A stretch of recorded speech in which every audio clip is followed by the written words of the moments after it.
Floor is yours, sir. Thank you very much, Todd. Good morning, everybody. I am Yashua Franklin Hodge, Chair of the Public Improvement Commission, and I call to order the meeting of October 23rd, 2025. Mr. Lyman, would you please take the roll call? Would the representative from the Public Works Department please state their name for the record? Yashua Franklin Hodge. Property Management Department, please do the same. Joseph Callahan. Thank you. Transportation Department. Amy Gordon. Inspectional Services Department.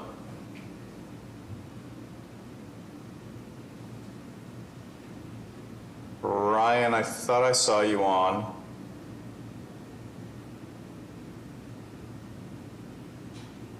He may be dealing with some phone issues. We'll come back to Brian. Water and Sewer Commission. Denise Devlin. Thank you. Commission for Persons with Disabilities. Carl Young. Thank you. And Brian Ronan with ISD, are you with us? Maybe not. That's all right, we do have a quorum. Brian, if you are on, just go ahead and jump in whenever you get your audio issues fixed. All yours, sir. Thank you very much. All right, starting with our first agenda item, the hearing minutes. At the request of the Public Improvement Commission staff, the acceptance of the minutes of the PIC hearing, which was held on October 9th, 2025. Do I hear a motion to approve the minutes? I'll make a motion to approve the minutes of October 9th, 2025. Second. All in favor? Aye. Aye. Aye. Any opposed or abstain? So moved. On to public hearing continued. Number 1, on a petition by Lubavitch of Cambridge Incorporated for the making of specific repairs within the following public ways in Roxbury, consisting of curb, sidewalk, and pedestrian ramp reconstruction with structural soil, as well as new and relocated specialty pavement, street lighting infrastructure, storm drain infrastructure, street trees, and driveway curb cuts. Tremont Street at address numbers 1615 to 1617, southeast of Wigglesworth Street, northeast of Tremont Street. This was new business on September 25th with a public hearing on October 9th. And as shown on a set of plans entitled City of Boston Public Works Department Engineering Division Specific Repairs Plan, 1615 to 1617 Tremont Street, Wigglesworth Street, Public Way, Boston, 4 sheets dated October 22nd, 2025. Would the proponents please introduce themselves, their affiliations, and give us an update on changes since your last hearing?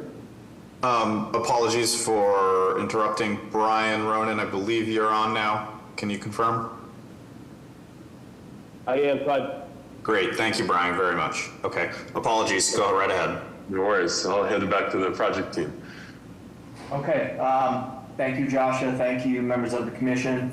I'm Jesse Aguilar of High Point Engineering, the civil engineer on this project, joined today by Joe Pesha, also of High Point, as well as Adi Toledano and Josh Sidney of Sidney Project Management, the owner's representative, Brian Apito of Brunner Cott, the building architect, and Curtis Puncher of Ground Inc., the landscape architect. So at the October 9th public hearing, we had discussions regarding a desire at the time to seek relief for the 5-foot minimum clear width of the sidewalk at the 3 replacement street trees that we're proposing along Wigglesworth.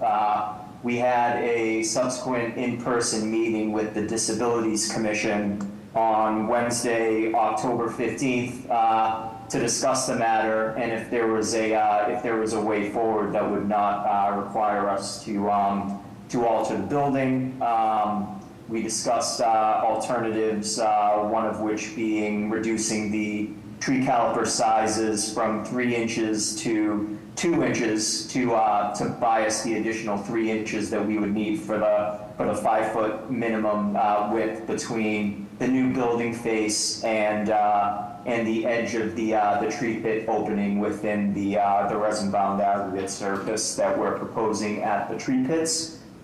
We confirmed from the Boston Parks and Recreation Department yesterday that was acceptable to them, and the Disabilities Commission corroborated that and advised us that we were free to move forward with the proposed change. So as of the current site plan that was submitted yesterday, we do provide the 5-foot minimum width along Wigglesworth at all locations, including the trees and tree pits.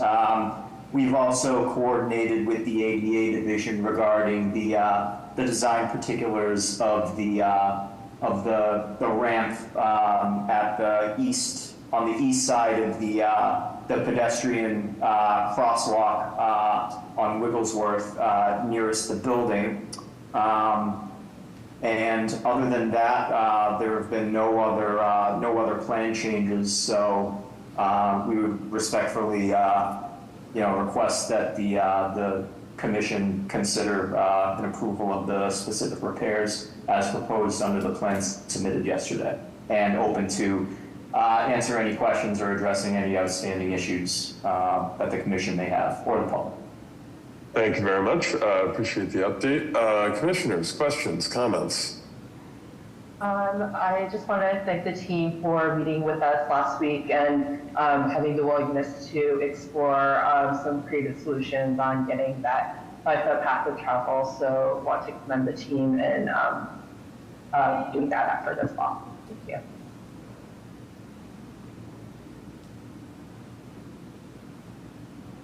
So I also appreciate the work here to refine this design along the sidewalk here and address the accessibility and tree and materiality questions that have been raised. I had a couple of quick questions. So the area around the street trees, are we? I see on the plans that there's at least in some cases there's grates, but it looks like there's resin-bound aggregate intended. Is that, what is the material? Because I'm seeing two different things on the plans that you're showing. So can you pull up that detail, Joe? Yes.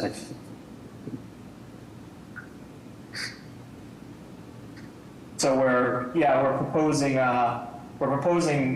resin-bound aggregate between, call it 3 foot 10 inches off the building to the back of sidewalk. With the bevel edge for the tree pit opening 5 feet off of the building face. So it's resin-bound aggregate, with a color match of the reconstructed sidewalk, as well as we're still providing the 1 foot 10 inch permeable paver strip between the tree pits along the back of the sidewalk. Yep, which I appreciate the addition of that. So I think this is just a drafting error, but at least the plan set that you had shown on the screen and the one that we have still refers to a tree grate on at least one of those trees. So I think it may just not have been updated fully to reflect the resin-bound aggregate. Has there been any discussion about the color of the resin-bound aggregate, just as it relates to the fact that the sidewalks here are being changed from brick to concrete for the primary path of travel? It sounds like we're going to add a paver strip that will sort of continue the brick look. I don't know if there's been any discussion about whether the resin-bound aggregate would match. It looks like it's keyed to match the concrete sidewalk. I don't have strong personal feelings about it, but I think it is worth checking in with some of the urban design folks to just see if there's a preference for that to be like brick in color versus concrete matched in color. We're just thoughtful of the historic character of the street and trying to maintain as much of that as possible while upgrading the materials. Okay, yeah, we hadn't, the color of the resin-bound aggregate, at least to my memory, had never come up in any review. The intent based on the plan is to match the concrete color, not the pavement color. Okay, if There was a request made. Yeah, There was it's a not request something. made, sorry, to match concrete. Okay. There was a request made to match the concrete? Yeah, at some point in the process. I'm not sure if it was disabilities or from another staff member. Sarah, does disabilities have a preference on that from a visibility perspective?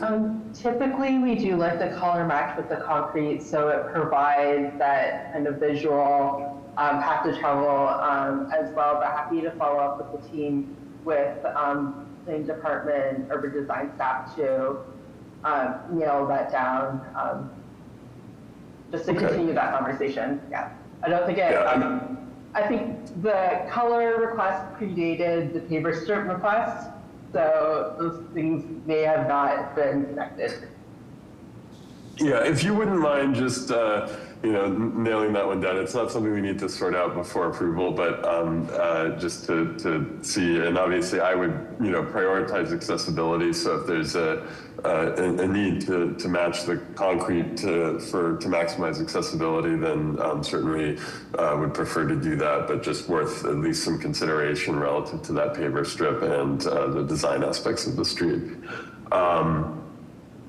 The second question I have, just relating to the trees, is what the expectations are in terms of including kind of a two-part question. One, are you anticipating any sort of warranty or watering service for the first couple of years of the tree's life being part of the installation? And related, will the proponents be taking responsibility for the trees in their LMI? I ask this question just because what we've learned, or what I've learned from the Parks Department, is that absent a watering plan for the first couple of years, that a lot of street trees have a low survival rate, and especially with a smaller tree that is potentially more at risk for drought or other conditions like that, wanting to just make sure that these trees have a high chance of survival. So I don't know if that discussion has been had, or if you have an intention as it relates to how the trees will be incorporated into the LMI that you could speak to. Honestly, we had not considered it. Curtis, is there a what's the warranty like on the trees? Do we have that sussed out? Yeah, the landscape subcontractor will have a 1-year warranty on those street trees. Okay, and Sydney OPM, have you had any discussion with the owner regarding maintaining these trees under the LMI? We have not. This is Joshua Sydney. Good morning, everyone. What are the terms of the LMI that the city is looking for us to maintain these trees? I mean, I think it is partially a question for the Parks Department, which is under what conditions would they take ownership and responsibility for these trees? And, absent them having a clear acceptance of ownership, we would expect the proponents to take, all of the other responsibilities associated with this. Is there an exception for that, given that we're doing in-kind replacement of street trees that are being removed? So we're removing 3, replacing 3. My presumption is that the city owned the 3 existing street trees that are going to be removed as part of this project. Given the in-kind replacement, would they assume ownership of the new trees?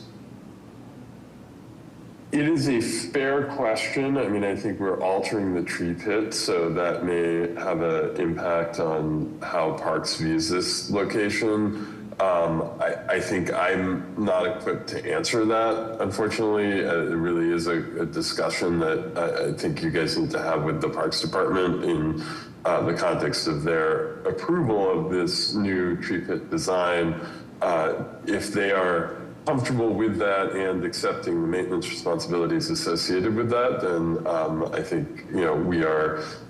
It's good to hear that there's a 1-year warranty, and I don't have strong feelings about the scope of that. What I want to make sure is that we're not approving something that nobody is responsible for. And so I think for me, any vote on this is kind of contingent on establishing a maintenance plan for the trees here to make sure that they are in fact cared for in the long haul. Yasha, this is Josh with Sydney again. We can look it up for you, but I'm fairly confident that the Parks Department approval of the street replacement in kind included a 2-year maintenance requirement. I'm trying to pull up that letter now so we could sort of put this to bed. Unless that changes with this sort of redesigned pit scenario, but I would ask to reconfirm. I mean, I think if that is still their position that you guys will have a 2-year maintenance requirement, then obviously we would expect you to, match your warranty and your care plan to that 2-year, expectation. And hopefully that's sufficient for them to then take this on going forward. But I think we just need to get that ironed out in the context of the new design and some of the specialty materials and whatnot that are being introduced here. Okay. To the extent that we get that, would a potential approval today be contingent upon getting that confirmation and we don't have to necessarily come back again? Yeah, I'm comfortable with that, unless anyone else, Todd or anyone else on the commission has concerns about that, but I would be fine with that because I'm hoping that this is it's basically just documenting who will have responsibility in the next couple of years and then thereafter. But I think the expectation that I would have is if the Parks Department is unable or unwilling to take on that ownership, that the proponents would agree to do that as part of their LMI. I can actually jump in on the LMI. We have standard language in our LMI form that states that any trees planted by a project are the responsibility of the project to maintain in perpetuity unless there is an explicit letter or something like that from the Parks Department that confirms that the Parks Department will take over maintenance of the trees. So I think as long as the project is able and willing to commit to maintaining these trees, unless Parks agrees to take them, then we're probably in a pretty good place. Okay, we'll confirm that.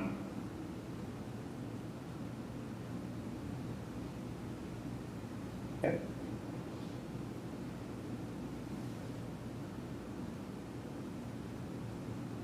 All right, those are my only questions. Any other questions from the commissioners, PIC staff, or members of the public?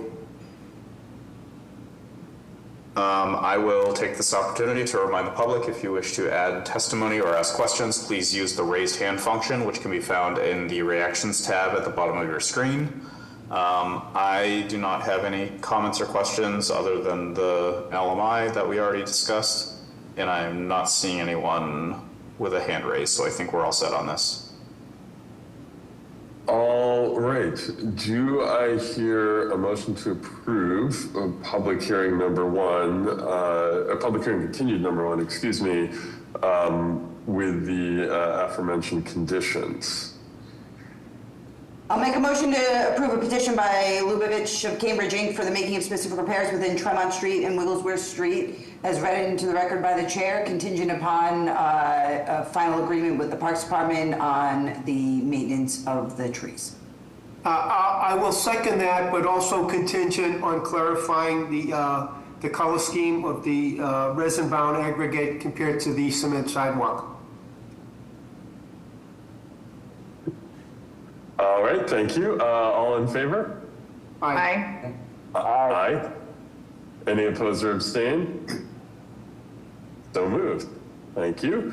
On to public hearing continued number two on a petition by Lubavitch of Cambridge Incorporated for the granting of an earth retention license for the installation of a temporary earth support system within the following public ways in Roxbury, Tremont Street on its northeasterly side at address numbers 1615 to 1617, southeast of Wigglesworth Street on its southeasterly side northeast of Tremont Street, New business on September 25th, public hearing on October 9th, as shown on a plan entitled City of Boston Public Works Department Engineering Division Temporary Earth Retention Plan, 1615 to 1617 Tremont Street, Boston, one sheet dated October 18th, 2025. The proponents please reintroduce themselves and their affiliations and let us know about any changes since your last hearing.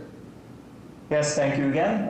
Jesse Aguilar of High Point Engineering, project's civil engineer, joined by Joe Pesha, also of High Point Engineering, as well as the owner's representative, Sydney Project Management, comprising Adi Toledano and Josh Sidney. Brian Apito of Bruner Cott, the project's building architect. Curtis Puncher of Ground Inc., the project's landscape architect. And Todd Butler of Haley and Aldrich, the project's geotechnical engineer.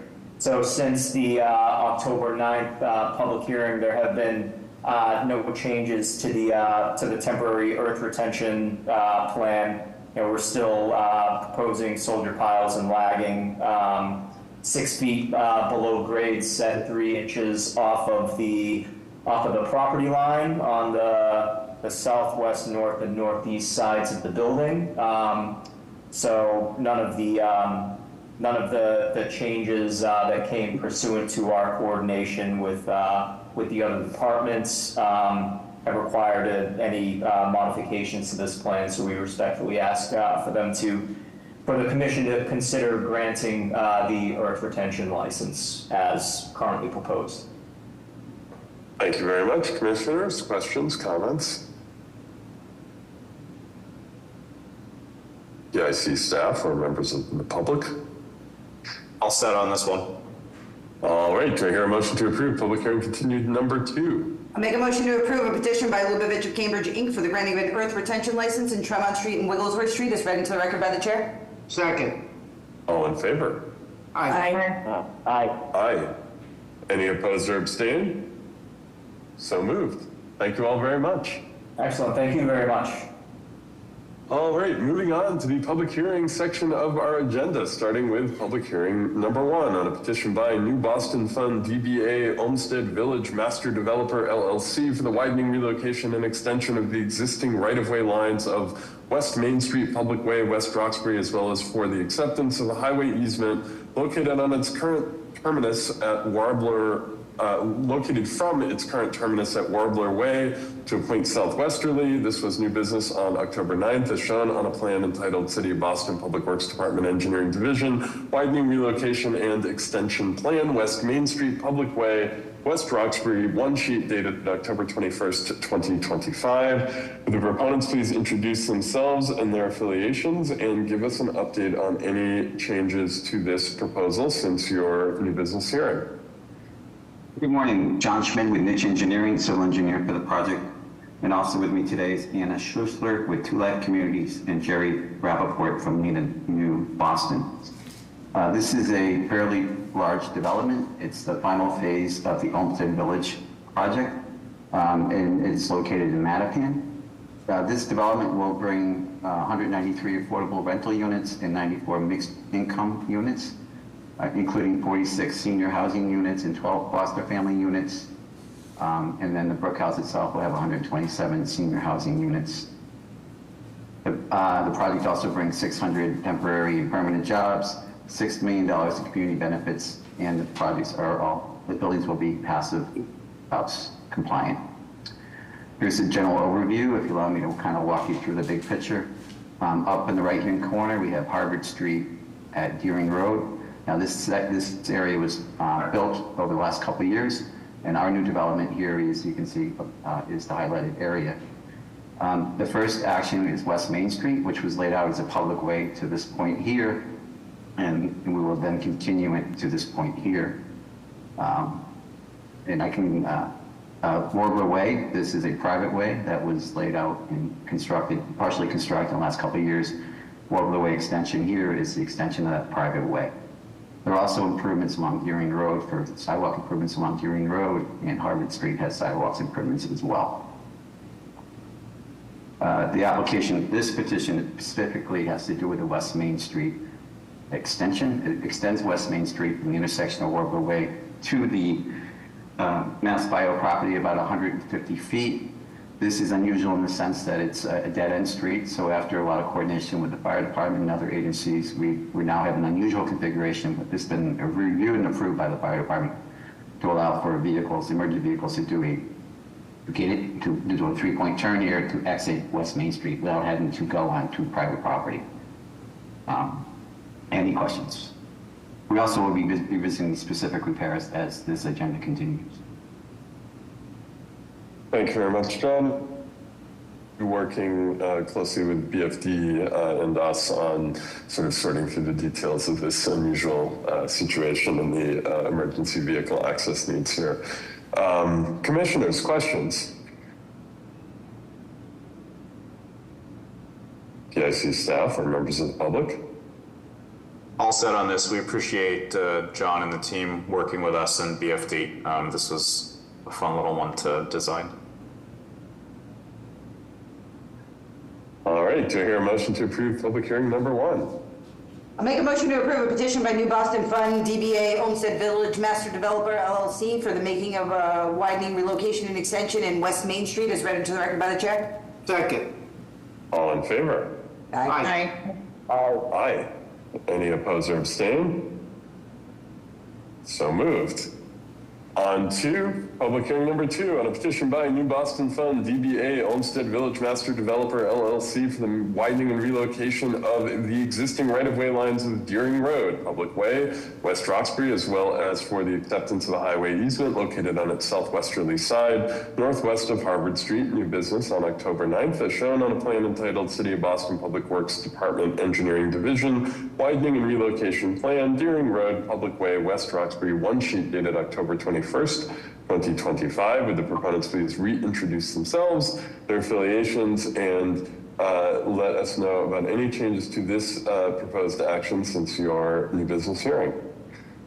John Schmidt, Niche Engineering, Anna Schlussler, Two Life Communities, and Jerry Rappaport, New Boston, are all on this call.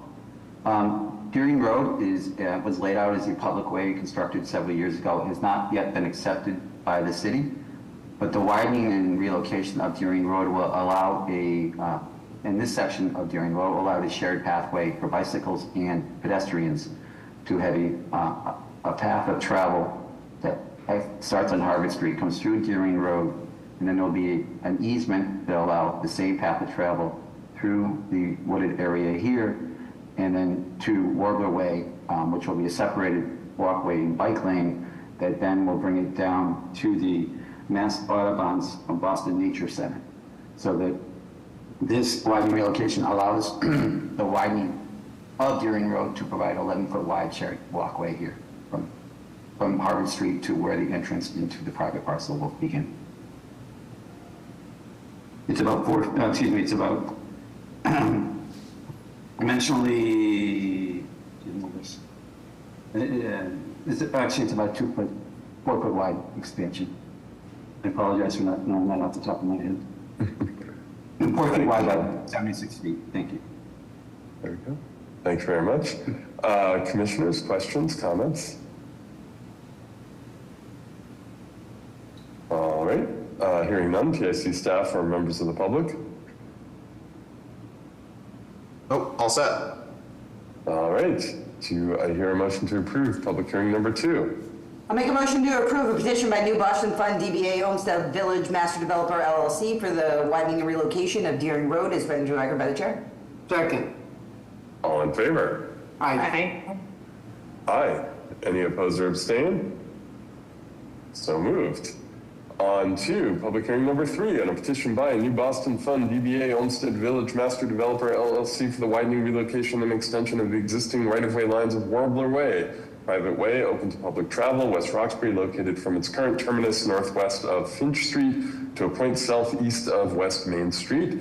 This was new business on October 9th, as shown on a set of plans entitled City of Boston Public Works Department Engineering Division, Widening, Relocation, and Extension Plan, Warbler Way, private way open to public travel, West Roxbury, 2 sheets dated October 21st, 2025. Would the proponents please reintroduce themselves, their affiliations, and give us an update on any changes to this action since your new business hearing. John Schmidt, Niche Engineering, Anna Schlussler with Two Life Communities, and Jerry Rappaport, New Boston. So this first action has to do the widening relocation of Warbler Way in this section here. Warbler Way was laid out as a private way several years ago, and it's actually the north side, the top side of the sheet has been constructed. The widening relocation is for the lower half of the layout here to allow for the shared, to allow for the separated bike lane and walkway that brings people to the nature center that terminates here.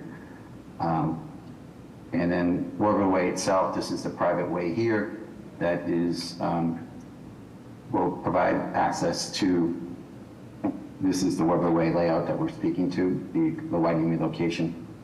And then this has to do with a new layout of Warbler Way that provides, it's a private way consisting of permeable pavers, the bike lane and the walkway and other amenities that allows vehicles access to the proposed housing units that are within the project area. Any questions? Excellent. Commissioners, questions? PIC staff or members of the public?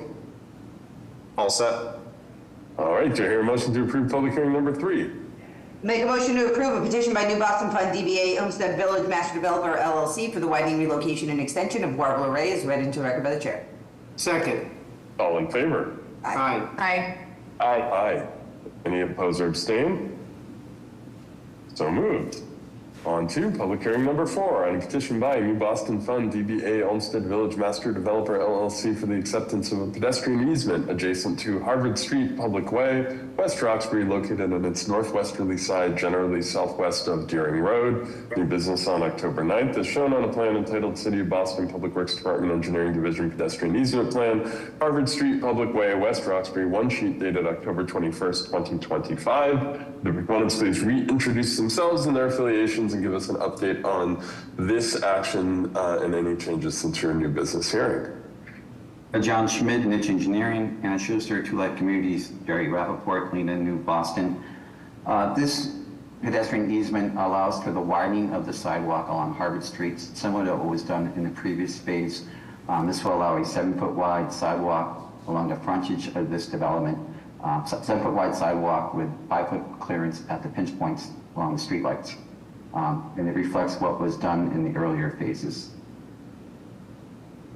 Excellent. It's about, Oh, go ahead. I was going to tell you it's 494 feet long and 2.7 feet wide. All right, thank you very much. Commissioners, questions, comments? DIC staff or members of the public? All set. All right, do I hear a motion to approve public hearing number 4? Make a motion to approve a petition by New Boston Fund DBA Homestead Village Master Developer LLC for the acceptance of a pedestrian easement in Harvard Street as read into the record by the chair. Second. All in favor? Aye. Aye. Any opposed or abstain? So moved. On to public hearing number 5 on a petition by New Boston Fund DBA Olmsted Village Master Developer LLC for the making of specific repairs within the following roadways in West Roxbury, consisting of curb realignment, roadway and sidewalk reconstruction, as well as new and relocated pedestrian ramps, specialty pavement, street lighting infrastructure, storm drain infrastructure, street trees, landscaping, street furniture, bike racks, raised crosswalks, driveway curb cuts, and protected bicycle infrastructure. West Main Street, generally between Finch Street and its southwesterly terminus southwest of Warbler Way, Deering Road, generally between Harvard Street and Egret Way, Harvard Street on its northwesterly side, generally southwest of Deering Road, Warbler Way, private way open to public travel, generally between Finch Street and its southeasterly terminus southeast of West Main Street. This was new business on October 9th, as shown on a set of plans entitled City of Boston Public Works Department Engineering Division, Specific Repairs Plan, Olmsted Village, Mattapan, 12 sheets dated September 2025. Would the proponents please reintroduce themselves, their affiliations, and let us know about any updates to these plans since your new business hearing? John Schmidt, Niche Engineering, Anna Schuster, Two Life Communities, Jerry Rappaport, Lena, New Boston. There have been no design changes since the new business hearing. There have been some plan title changes and administrative changes, minor changes to the drawings, but nothing that impacts the design itself. This section is the extension of West Main Street. Along the north side, we have a sidewalk, a drop-off lane, and a street tree. And on the south side, we have a concrete sidewalk. We also have a raised crosswalk here that allows pedestrians to cross West Main Street before the road dead ends. And this has been vetted by all the agencies within the city, and we have their blessing on it as well. I can move along, and if you have any questions, please jump in. Sure. Here's more about the West Main Street improvements. You can see we have we have a bike lane that comes. We have a bike lane here, but along this area here, we have a sidewalk crossing here, the sidewalk crossing here. Also, on the existing part of West Main Street, we are putting in some permeable plank paving and 3 new street trees. That this section here abuts the future Russell House. I'll move along now to Harvard Street. On Harvard Street, we're building 7-foot wide concrete sidewalks. And we have a 5-foot clearance at the streetlights. And this is an extension of what was constructed in the earlier phases.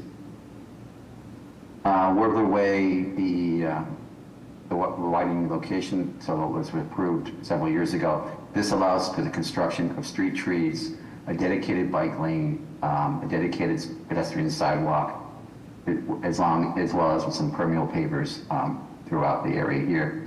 And again, Warbler Way, the private way, is constructed of pervious pavement, so anything that hits the pavement will infiltrate into the ground below it. And this is also true for the proposed future phase of here. Along the southerly side, we have the pedestrian path of travel. We have the dedicated bike lane. We have a small separation between the two. We have a series of street trees. And on the north side, we have more of a conventional sidewalk that runs along the frontage of the buildings. And you can see to the right here, this is where that pathway enters the right of way here. And then, as I noted earlier, there will be an easement. An easement is established for that pathway. That just doesn't trigger PIC approval. Moving along. Oh, I guess that's it. Again, here's generally everything that's before you. The Deering Road, the widening relocation, the sidewalk will be widened to about 11-foot wide, shared path of travel, and it's designed in a manner to avoid disturbing the existing street trees that were planted a couple years ago. Harvard Street sidewalk extension, as we talked about here, the path to the Audubon, the West Main Street improvements here, specific repairs with new street trees and new sidewalk, the improvements required for the Main Street extension down here, that allows for the fire department turnaround, and then the Warbler Way improvements with all the amenities that come with that. Any questions? Thank you very much, John. Appreciate just how much the project team has embraced kind of best practices in the design here, including street safety infrastructure, multimodal infrastructure. It is very much appreciated to see us building new streets that reflect a lot of what we've learned over the last 2 decades about how to make good neighborhoods. So thank you for that work. I have no questions, but others, commissioners?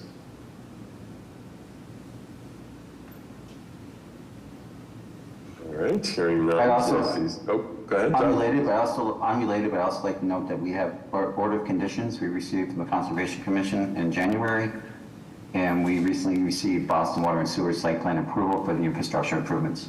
Once we have your approval, we are going to be issuing bid documents to start the infrastructure work early next year. Thank you. Great, thank you for that update. PIC staff or members of the public? One thing I'd like to reiterate that was mentioned at the new business hearing, the project, is my understanding at least, the project will be signing an LMI for maintenance of the landscaping, specialty treatments, so on and so forth, as well as snow clearance from all the bike lanes throughout the site here. Correct. Jerry Rappaport, just confirm. Thank you. That is true. Great, thanks, Jerry. All right, hearing no other comments, do I hear a motion to approve public hearing number 5? Make a motion to approve a petition by New Boston Fund DBA Olmsted Village Master Developer LLC for the making of specific repair. Deering Road, Harvard Street, Warbler Way is read into the record by the chair. Second. All in favor? Aye. Aye. Any opposed or abstain? So moved. Thank you all very much. Thank you. Have a great day. All right, on to public hearing number 6 on a petition by Allendale Farm Incorporated for the making of specific repairs within Allendale Street, Public Way, West Roxbury, located generally at address number 259 southeast of the town of Brookline municipal boundary, consisting of curb, roadway, and sidewalk reconstruction, as well as new and relocated pedestrian ramps, traffic signage, and driveway curb cuts. This was new business on October 9th. The shown entitled City of Boston Public Works Department Engineering Division Specific Repair Plan 259 Allendale Street Public Road, Jamaica Plain, 2 sheets dated October 22nd, 2025. The proponents please introduce themselves, their affiliations, and give us a update on any changes since your new business hearing. Good morning, members of the commission. My name is Annie Gleikoff from BHB.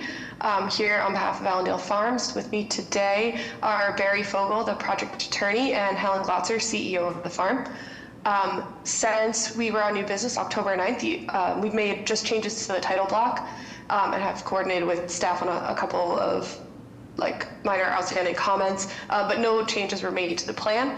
So I can just walk through what is proposed just as an overview.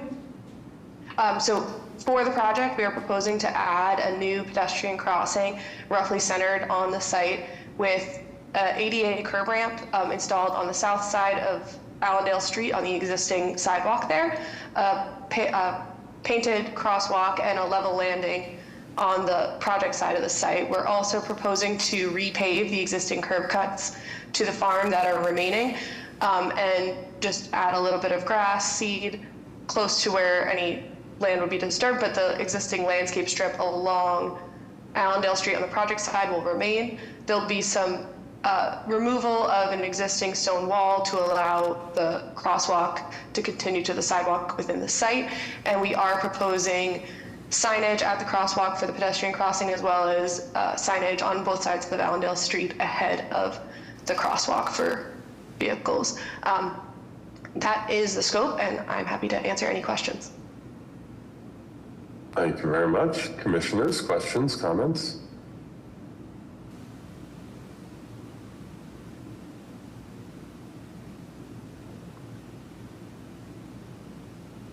All right.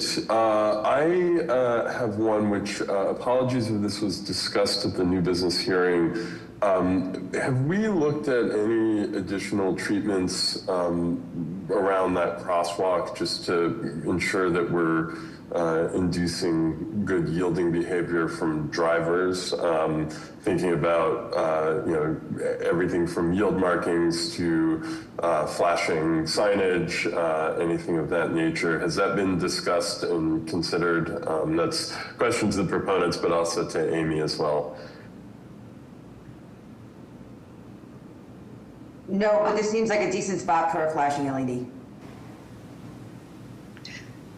So we did discuss that as a project team, the flashing LED, but with the tree canopy in this area, we don't think that it would be able to function. There is fairly dense trees on the south side of Allendale Street here, so we did not include that as part of the project. But we originally had gone in with just signage at the crosswalk. We did add in the 150 feet ahead of the crosswalk for signage for cars here, and I think we would be happy to add yield signage here, similar to what was done over at Faulkner Hospital ahead of the crosswalk. If that would be like painted yield on the roadway, that would be fine.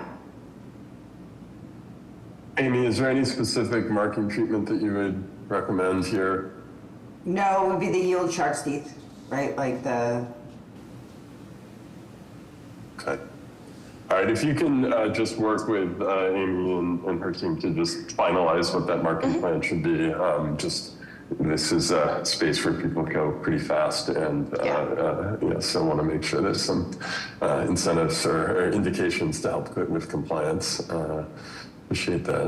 And I see Dolores has her hand raised. Yeah, my team was also concerned about this.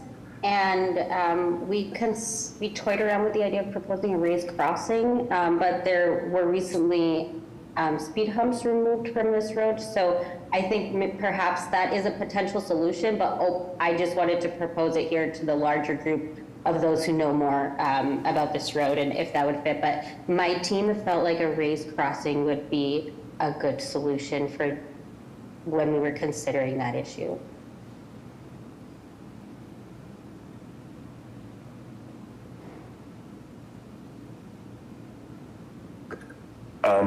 Appreciate that and agree that if that is, if we find ourselves in a circumstance where there are concerns about how this crosswalk is functioning, that's definitely something that we would want to consider. I think because the city's made the decision not to have vertical speed control infrastructure on this street quite recently, it's probably not something that I want to sort of ask the proponent to do at this particular stage in the process, but I think it would be a good thing for us to monitor in general. I think there's concern about this crosswalk, and so we'll need some ongoing attention from the city and potentially revisiting decisions about design, signage, markings, and even the potential for raising it up as a speed control function in the future. If I could, Mr. Chairman. Yes, please.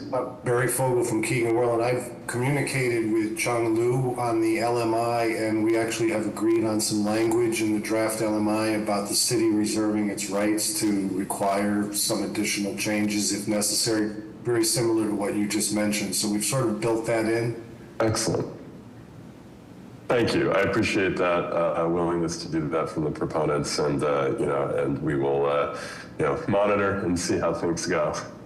I mean, one point I'll add is that this is a green belt road, so we're trying to keep any sort of signage to, I'll call it the appropriate minimum, without trying to get too much flashing going on and structures. We were concerned about that as well. Understood. Well, hopefully pavement markings will be a helpful addition, and then we can look at further enhancements as needed. All right. Any commissioners, any other questions, comments? PIC staff or members of the public? All set. All right. Do I hear a motion to approve public hearing number 6? I'll make a motion to approve a petition by Allendale Farm Inc. for the making of specific repairs within Allendale Street as read into the record by the chair. Second. All in favor? Aye. Aye. Aye. Aye. Any opposed or abstain? So moved. Thank you very much. Thank you very much. Thank you. Thank you. All right, this concludes the public hearing section of our agenda. So we will be moving on to new business. Starting with new business 1, 8 Old Road, 14 to 16 Ellington Street, Michigan Avenue, Dorchester, pedestrian easement, specific repairs, projection license on a set of petitions by Harvard Street Support Corporation.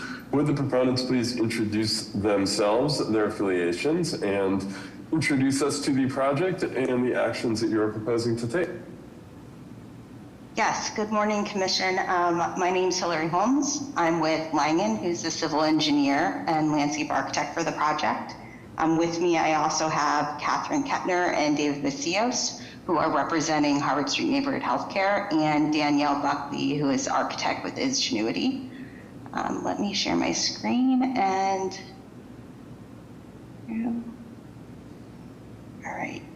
So just to give folks just an overview of the project and its location. This is in Dorchester, so north is to the left. We have Franklin Park Zoo in like your lower left corner, sort of highlighted in the aerial at 632 Blue Hill Avenue is a current Harvard Street Neighborhood Healthcare facility. They also currently own the 616 Blue Hill Avenue property as well. That's just remaining as is. And then the parcels that are part of the new business hearing are these 3 parcels, 8 Old Road, 14 Ellington, and 16 Ellington. Right now, Harvard Street Neighborhood Healthcare owns 16 Ellington, which is currently a parking lot. And then the city owns 8 Old Road and 14 Ellington, and those will be transferred over to Harvard Street Neighborhood Healthcare for the development. So go to the next sheet. So just overall for this facility, at 8 Old Road, 14 Ellington, and 16 Ellington, they're proposing to relocate their current medical facility and construct a new facility that aligns with their mission of providing accessible healthcare to the community. What you see on your screen is a rendering at the corner of Old Road and Ellington. This is a 3-story community center with clinical and laboratory uses. The square footage of the parcels, it's about 20,000 square feet. The gross square footage of the building is about 45,000 square feet. And let's see. For what we're proposing in terms of the specific repairs of pedestrian easements and the projection, so specifically along Old Road, we're proposing some roadway restriping and reconfiguration of Old Road that you can see. This is to, make it better for vehicular traffic, buses. You see a bus, there's a bus stop here, as well as we're relocating an existing bus stop, shelter. We're also providing a drop-off area along Old Road for vehicular passengers. There's also a bike lane that goes through this area, as well as there's going to be a couple spaces for pedestrian cars. As you go from the curb line into the building, we have the curb, and then we're proposing permeable pavers at the back of the curb, and in that zone too, some street trees, as well as some bike racks. And then the projection that's going to occur, you can kind of see it in the rendering where the signage is for the health center. That's going to be a glass canopy that's projecting, and then that lettering is going to be sort of on the canopy. So I will share, let me go to the projection plan really quickly because it'll be easier to talk about. Yeah, so you can see in red the area that we're shading that would be the projection into the right of way for that canopy. And then sort of the section view of that canopy. It is predominantly a glass canopy, and then you can sort of see the lettering sort of on that end. We would be providing, I think right now we're showing 11-foot minimum clearance from proposed grade to the underside of that canopy.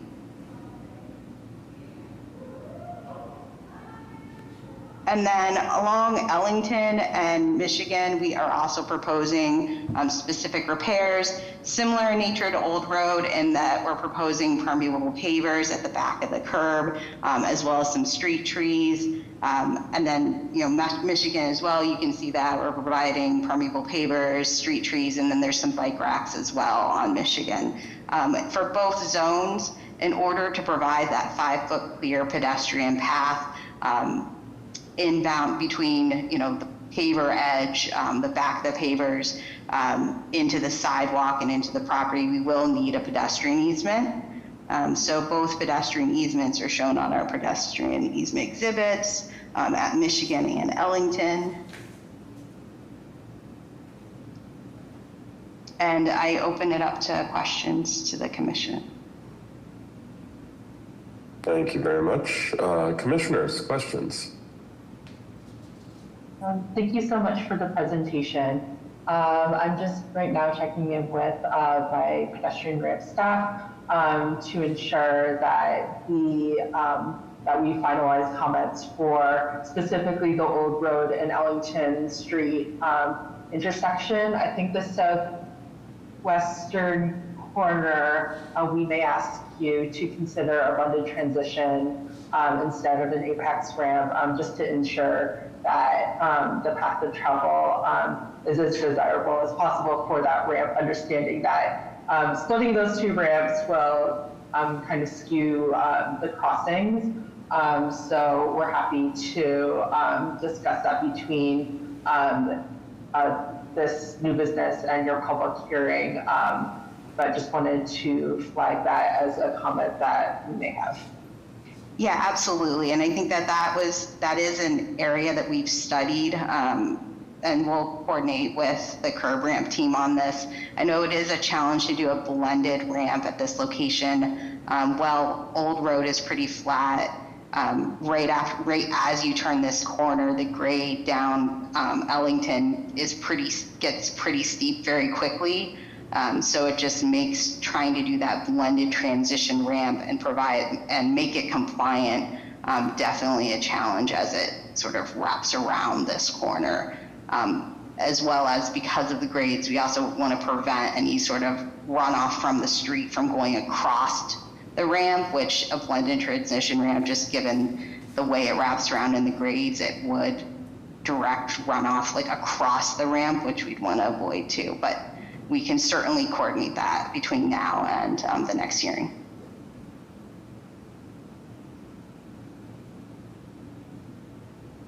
Commissioners, other questions?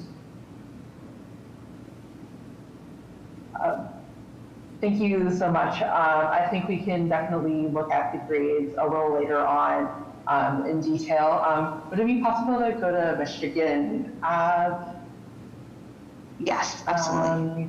We just want to confirm that there is a complete 5-foot path of travel there. It looks like there is a painter that has like a 4.5-foot pinch point, and want to confirm that we can get a 5-foot path of travel there.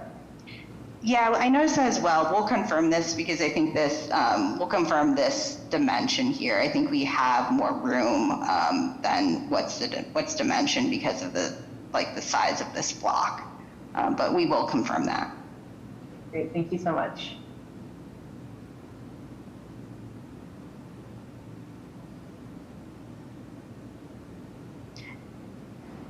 Commissioners, other questions? Yeah, I mean, I guess the comment about the shift of the travel lanes here is pretty abrupt.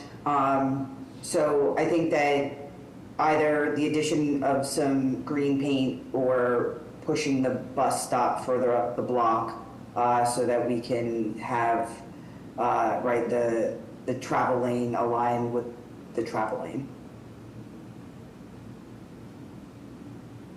Yeah, I think we can certainly look at, I like the idea of providing some green paint here. I know that we are, with the bus sort of lane requirements, with this being an articulated bus, it's definitely a tight area in front of here. And I know it certainly does become a challenge as trying to shift the bus any further to the sort of planned right. But we can certainly look at both to make that transition safer. Or removing some of the parking at the beginning of the block and sliding the pickup drop up and the bus stop further up. Yeah, we can certainly look at that.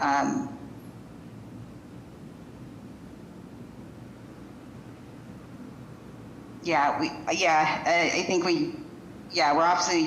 we're trying to balance quite a bit going on here. And we certainly want to keep all the bike racks and the street trees and everything too for this as well.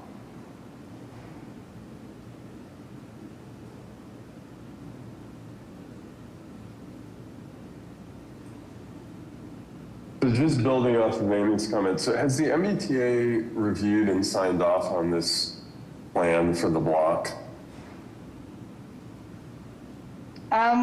We did not receive any comments from the MBTA during this process. We have been coordinating with them as it relates to the bus stop and the bus shelter. Mm-hmm.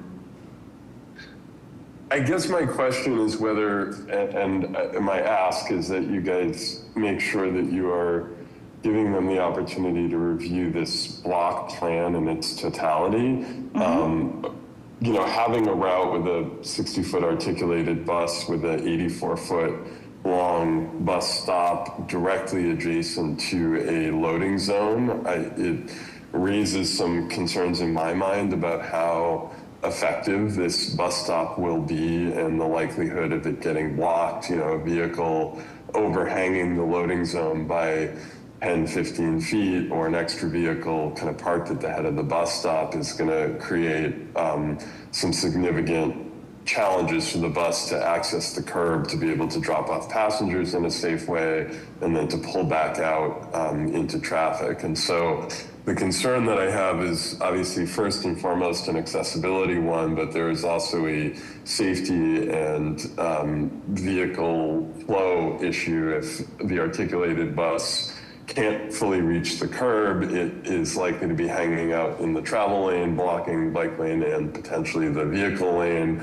And so this just feels like we're trying to squeeze a lot. To your point, it is complex. There's a lot being asked of this one block.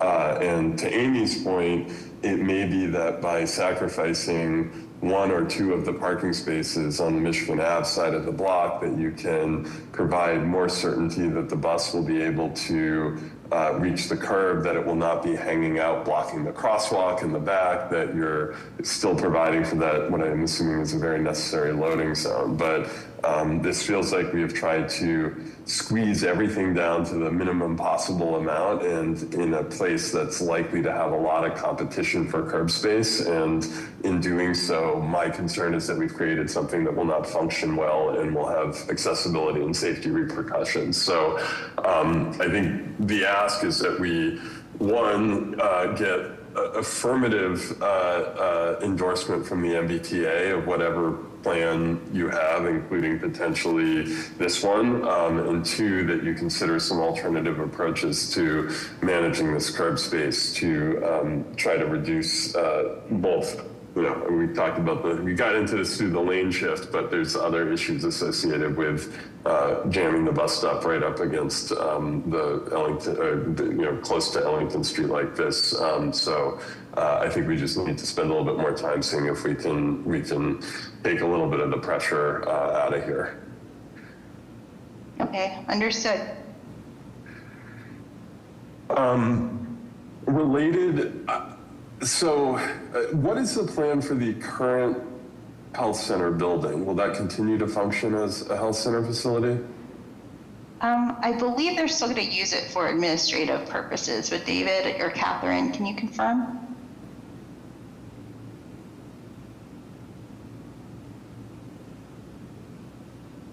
David, you have your hand up. Feel free to jump in. We can't hear you.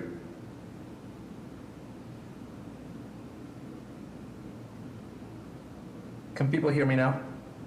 Yes. Yes, we can. I was trying to talk before, but so just to confirm, a few things on the comment on we have explored already with city staff, BTD, and other, I think, multiple options of how we use this street frontage with the bus stop and the drop-off area and the 2 parking spaces, I believe there are, right, Hillary, 2 or 3? It looks like. Just to confirm, I mean, there are no other public parking for the health center other than those 2 spots and the drop-off area. So the health center, I'm acting on behalf of Harvard Street, but the operations people at the health center is like, please, at least these 2, there's or 3, whatever we have, it's the minimal, but it would be great to have because there is no other.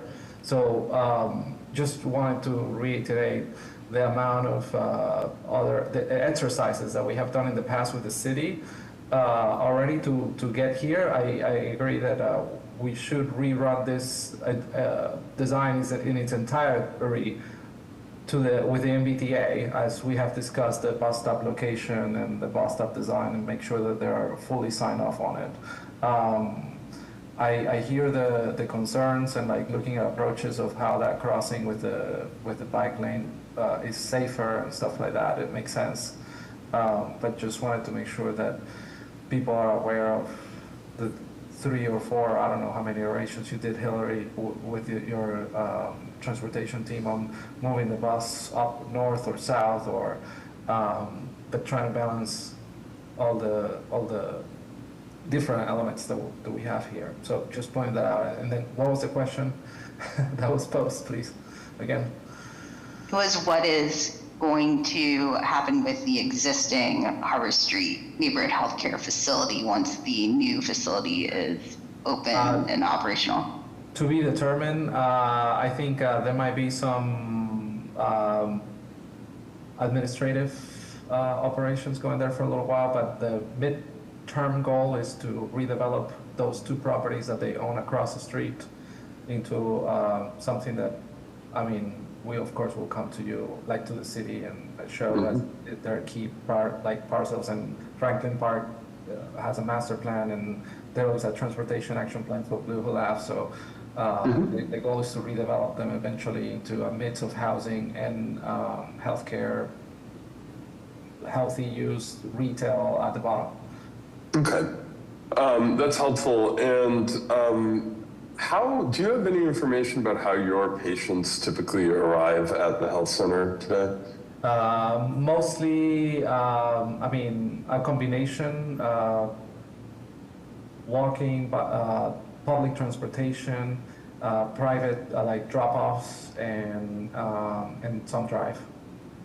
Okay, so you don't have any statistics or survey data about that mix?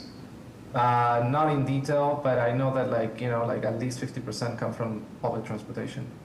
Okay, that's a useful data point. And so I guess all of that speaks to me to the importance of making sure that we get the pedestrian experience here correct, and that we are extremely mindful of the sort of public transportation access needs here. Knowing that half or more of your patients are arriving by public transportation or walking or some combination of the two, I would expect that given just the frequency of the route, that you will have plenty of folks using routes that run along Blue Hill Ave and then crossing and walking down Ellington in order to get to the new health facility and having to cross Old Road. So I say all this to just emphasize how important it is to make sure that the crosswalks here work, that the bus here works, that the bus can make accessible drop-offs and pickups, that's important for your facility. And again, appreciate that there is not dedicated parking in the area for the facility, but there is street parking in surrounding streets, and creating a old road streetscape that fails people who are walking and fails people who are riding public transportation in order to preserve 1 or 2 street parking spaces in front of the facility seems like it is not doing a service to your patients or the general public here. So I want to emphasize the importance of making prioritization decisions that reflect that reality of how people are likely to be interacting with the streetscape here. Feel free to I appreciate. I think our design has tried to prioritize the pedestrian experience, and we have focused a lot on the bus stop and making sure that what is that patient kind of like feel of getting to our facility. I think the dimensions of the sidewalk and the recess of the building from the street, the canopies and everything, we're trying to really make it inviting for the people walking into our facility. I am a representative, as in I am with the community builders, but we're acting on behalf of Harvard Street as an owner, as a developer.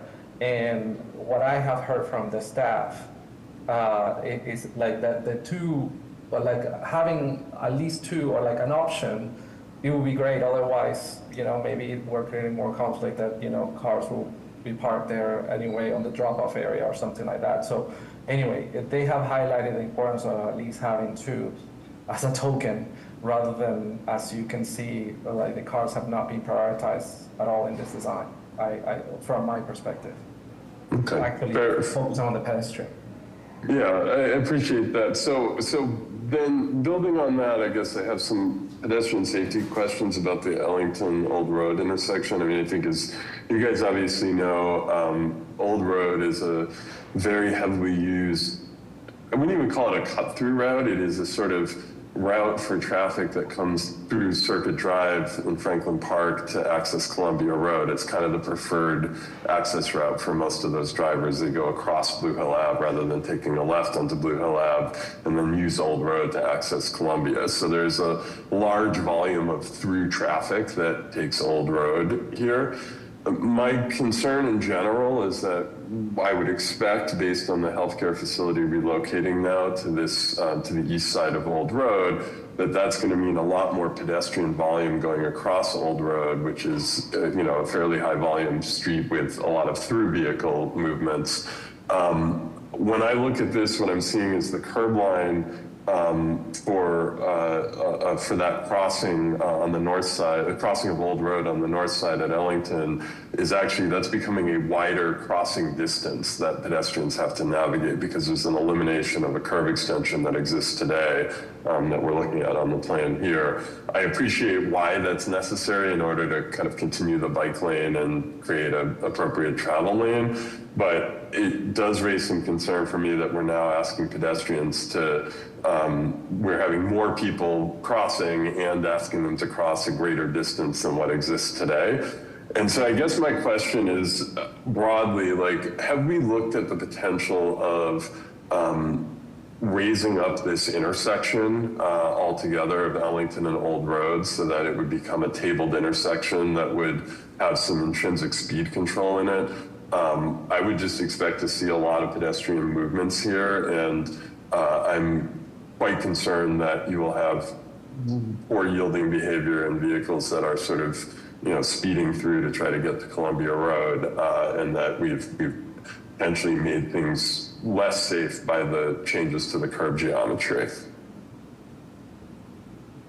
As of right now, we have not explored that as an option. We're thinking that if we are to eventually get to a more comprehensive redevelopment scenario here, that elevating this or even the connection between Ellington towards Blue Hill Ave, there is a huge potential there for enhancing the pedestrian experience.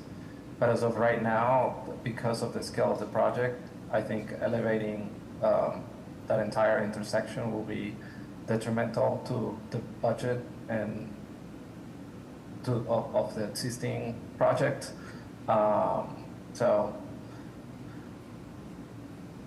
I hear you, but I'm dealing with the reality of like trying to get a health center built, and wishing I could deliver that, but unfortunately, knowing the reality of the budget, I feel like we will not be able to achieve that at this point, maybe with the future redevelopment of it. I mean, I appreciate that. I guess my question is, if you haven't actually explored it, it's hard to know. I mean, you are reconstructing, 7 ramps is probably more expansive than a raised intersection that would require ramps. You're adding a drainage structure. It looks like you're doing a whole lot of work here and spending a whole lot of money on that. And to Amy's point, it is worth, I think, assessing whether it is possible to look at building this. It may save you money if you do not have to construct all of those ramps, right? And it would potentially allow you to use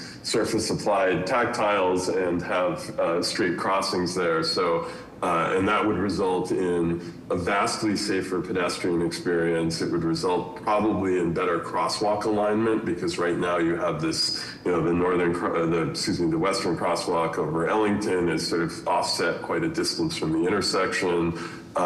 So the ask is that you would look into this and assess the cost relative to what you're currently proposing. I think there is the potential here to do something that would serve you and your patient population and your staff better and support a better street configuration. You might even pick up some space on the curb on Old Road for that bus stop to allow you to preserve parking while supporting bus operations. So it seems like a thing to not dismiss before doing the assessment of feasibility and cost. Okay.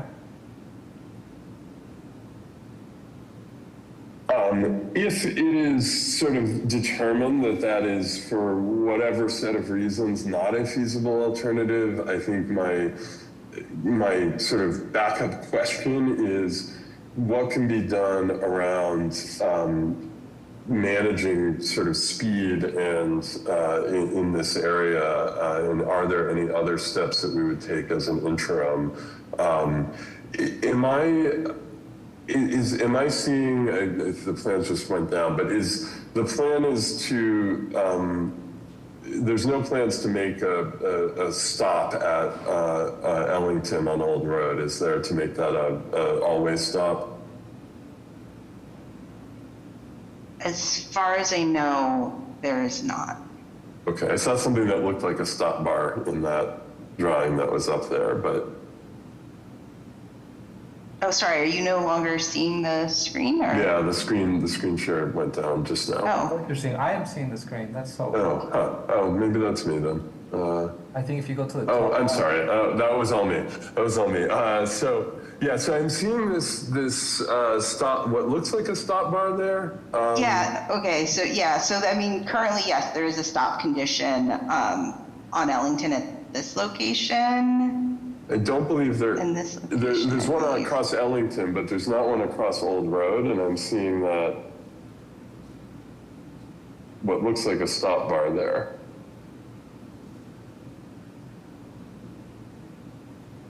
Yeah, I believe there is a stop condition at both of these locations, like on Old Road and at Ellington. Okay. Interesting. I may be looking at imagery then. I'll confirm. I don't know that there's a stop there. Oh, Yeah, like here? Not on Old Road. On Old Road. I don't recall there being one from my own travels. Like here? And I don't see one on Street View. Yeah, Yes, Ellington's exactly. on stop control, Old Road is not. Right. Okay. Right. So my big concern with all of this from a safety perspective is those two crosswalks over Old Road and just making sure that those are, adhered to and that those function well. So I think it's worth confirming whether there's an existing stop condition there. I don't believe that there is, but that would be one thing. And if there is not, I think looking at, a tabled intersection here seems like it may solve a whole lot of problems all at once, but if that's not a feasible alternative, the question I would ask is whether there's other speed control, like a speed hump on Old Road in advance of the crosswalk that we might consider as a way to make sure that there is higher compliance and lower risk for people making that Old Road crossing in the absence of stop or any other control there. Okay, we can look into that.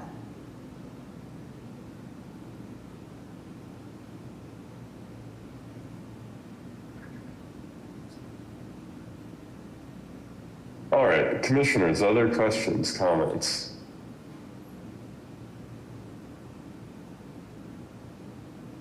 Yeah, I see staff or members of the public. Note we have some relatively minor plan comments that we very recently submitted to the project team. We'll just expect those to be addressed between now and the project teams or the project's public hearing. And Todd, I'll also ask if you can just help facilitate a conversation with the proponents, and our transit team can be a good conduit to the MBTA to make sure that they do have a chance to really fully and thoughtfully review the proposal here. Certainly. I'll keep in touch with Matt Moran and his crew. Thank you very much. All right. With that, will you be ready for your public hearing in 2 weeks on November 6th? That's a good question. Given the comments that we have and the time needed, we may have to delay the public hearing. David, what are your thoughts on that? Do you want to try to target the 6th, or do you want to have the public hearing at the next chance? Which will be like 2 weeks after that? Yeah. November 20th would be the next hearing after the 6th. Well, it depends of is there a way to check in on before that? As in if we do November 20 or we can come and report back on November 6th, but I'm not sure if we're going to finalize or get to an agreement, and I think, November 20th will be the safer option, I guess, because we have to go back to the contractor and figure it out, like the pricing and stuff like that. So, yeah. Do you want to be on the 6th agenda and come back and continue as needed, or okay? Yeah. All right. So we'll plan to see you on the 6th, and then and certainly if more time is needed, it's not a problem for us to kick it 2 weeks. Thank you. That sounds great. Thank you. Thank you very much. All right, on to our next item, new business 2, 1690 to 1700 Hyde Park Avenue, Hyde Park, widening and relocation, vertical discontinuance, specific repairs on a set of petitions by West Boylston Investments LLC. Would the proponents please introduce themselves, their affiliations, and walk us through what you are proposing to do?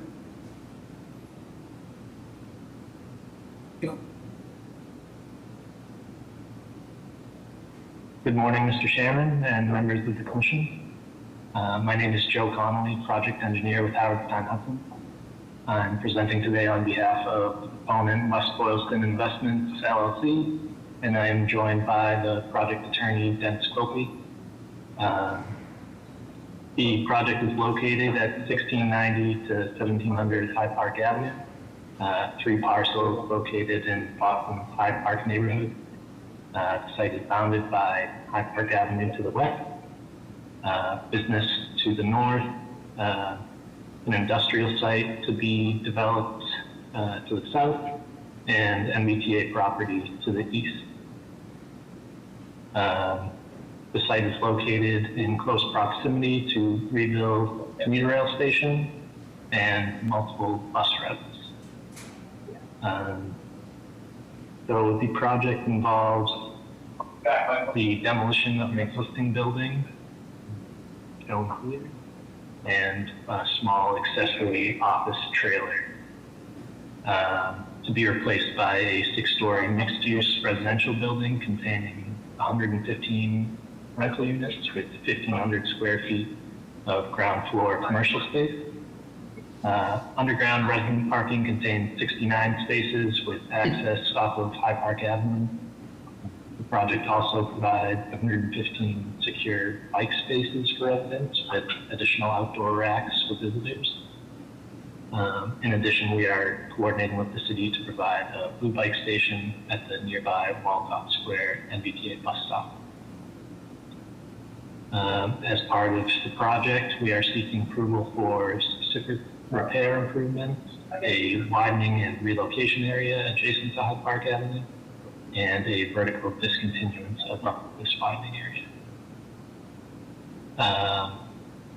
So the proposed work within the Hyde Park Avenue right-of-way includes 1 driveway curb cut closure here, 1 driveway curb cut modification here, streetlight and streetlight infrastructure installation that has been coordinated with Public Works Street Lighting Division, sidewalk reconstruction, which will tie into a concrete driveway apron to the north, and the future condition of the redevelopment to the south.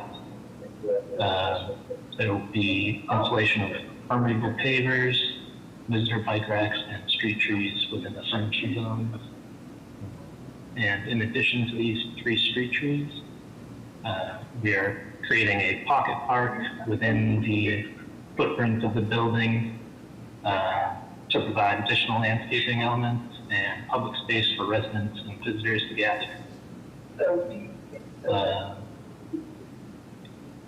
In addition to those improvements, the bike lane shown is part of a master plan to create a multimodal corridor the length of Hyde Park Avenue.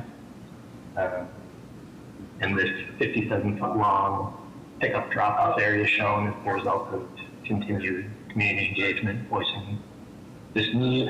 It does create a domino effect resulting in petitions for widening and relocation and the vertical discontinuance. This is a rendering showing the pocket park I just described, as well as the projection of the upper floors requiring the vertical discontinuance. So because this proposed bike lane encroaches over the current property line, we have been directed by PIC staff and others to provide the widening area shown to to afford a minimum 5-foot wide pedestrian path of travel through the project frontage without overlapping with the proposed frontage of the underground garage parking. So this is our widening and relocation plan shown over the existing condition with the total widening area approximately 1,525 square feet. Now moving on to the vertical discontinuance. The second through 6th floors of the proposed building in this section project approximately 1.5 feet past the widening line. Because this will now be considered part of the public right-of-way, we are petitioning to discontinue 123 square feet of airspace from a minimum 12 feet above sidewalk grade at its closest point up to the roof elevation, which is approximately 70 feet above sidewalk grade, for a total of 7,134 cubic feet of discontinuance area. So we have received comments or confirmation of receipt of these materials from all city agencies to this point, but we'll be meeting with planning next week to resolve any concerns or comments from them and continue to work with disabilities and BTD to address outstanding comments prior to our public hearing. And with that, I'm happy to open it up to any questions. Thank you very much. Commissioners, questions? Yeah, you look like you've got still a 4-foot clearance on the sidewalk at that bike path where you've put in a street light smack in the middle of both what seems like the pickup drop off and the path that you have going onto the property. So we've widened, but we still don't have our minimum. And it seems like maybe the street light here is in a weird spot. Yeah, so that location was based on direction from street lighting division. So I think the block itself is larger than the actual footing of the street light. We can take a look at this control box as well. I'm not sure if that's an accurate dimension, but if it is less than 5 feet, in actuality, we can revisit that and see if we can relocate that control cabinet. I think a big part of the 5-foot path of travel is that it's smooth and continuous. I think we've mentioned this in our comments that we do have a concern about the undulating path of travel. And I think these plans differ a little bit from what we had received previously, but I don't think this street light control box is making it any better. So happy to work with the team to resolve that issue, but I did want to flag the consistency of where that 5-foot path of travel is to the team. Thank you. Yeah, we did receive your comments, and we've started discussing that internally, but there is a large grade change coming up Hyde Park Avenue in this direction at least. I think that's the reason for these retaining walls over on this side of the frontage, but we can definitely discuss that internally and get back to you with an answer. What's on between the retaining wall and the edge of your widening? This is the proposed retaining wall here. All right.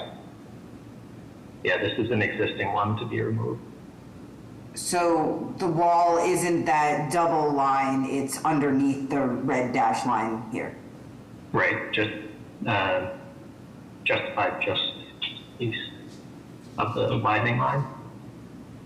So that dark line will be a wall in its presentation. Correct. just due to the grade difference on the side of the parcel. And how are we transitioning people from the property next to you on this side into this sidewalk? From this property? Yeah. So this is all a flush condition through here. It looks Yeah, like no, it that just looks like if I was building- walking straight, I'd walk into a bike rack.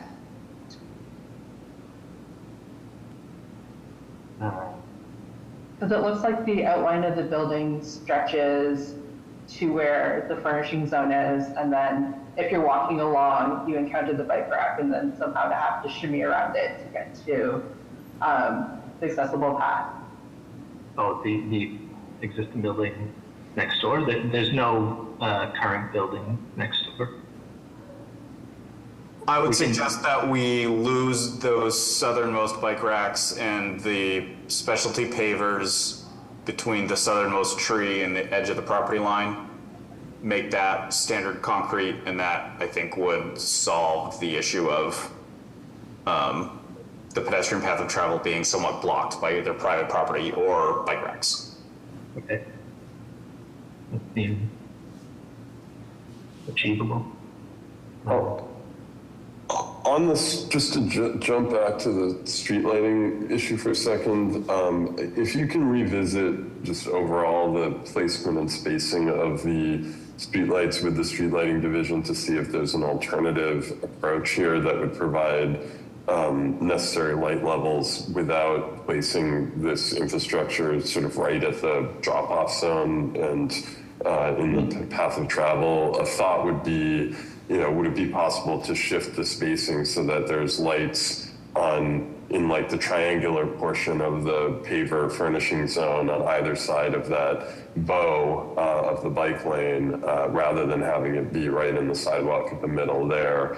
That might be, I don't know if that is viable from a lighting perspective, but it seems like moving the control cabinet to a different location and potentially trying to get the lights so that they're not in this narrowest, most challenged part of the sidewalk would be helpful. Yeah. Yep, we can certainly Also, if there's light on your property, you should let them know that too, right? Like you're showing a path through here with plantings and other things. So if you have a light that's right on the back of the sidewalk there, they might be more amenable to pushing the two street lights into the triangle on either side of the bump-in. a good point. I'll talk with our landscape architect on that.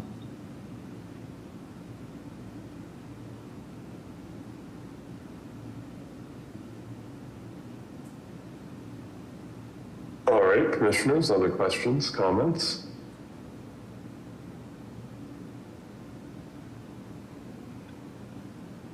All right, TAC staff or members of the public? Joe, I'll work with you on trying to refine some of these accessibility concerns or the designs relative to your accessibility concerns. Great, I appreciate it. Yep. Great, will you be ready for your public hearing in 2 weeks on November 6th? Cool.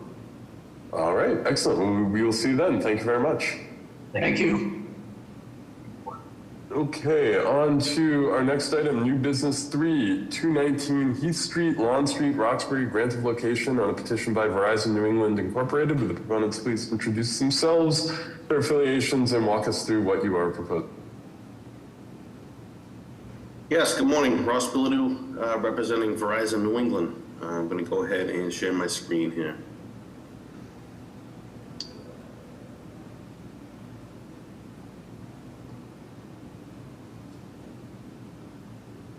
Okay, Verizon is proposing to place 570 feet of new conduit from an existing manhole, 605A, located at 108 Lawn Street, around the corner to Heath Street to be placed to a future handhole to extend fiber services along Heath Street. Again, here's our existing manhole, 605A on Lawn Street, up around the corner Continuing to sheet 2.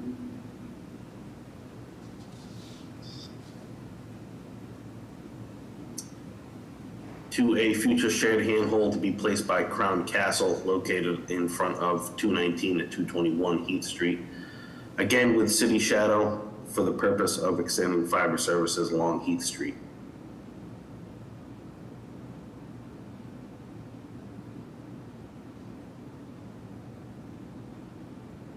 All right, commissioners, questions?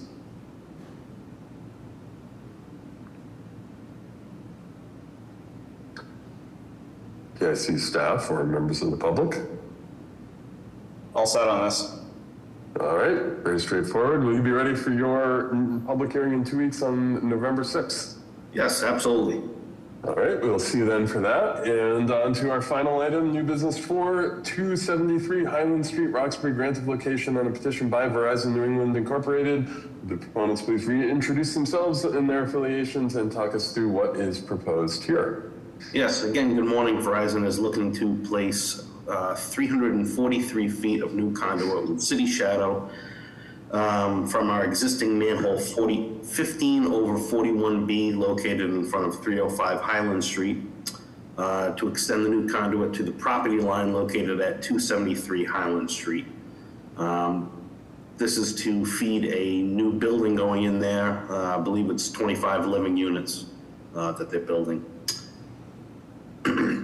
So again, here's our manhole 15 over 41B. Over to sheet 2. And extending to the property line where the developer will pick up that conduit and run it to the building. All right. Commissioners, questions?